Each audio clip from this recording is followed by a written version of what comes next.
জীৱন লাভ কৰিল মল্ল ৰাজাৰ শালবন বুদ্ধ পূৰ্ণিমা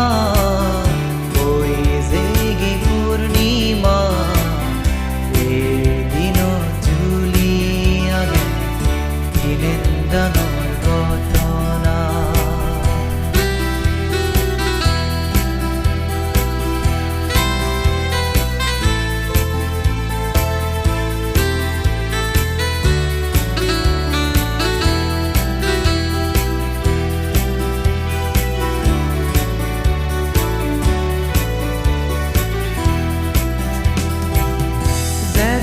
গেলাক মহাপুৰুষ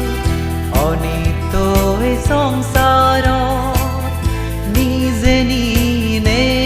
হাৰৰ একৈ দিনে এজন হাৰৰ জীৱন যে গেলাক মহাপুৰুষ অনিত্য এই সংসাৰত নিজে নিনে একই দিনে এজন হাৰৰ জীৱন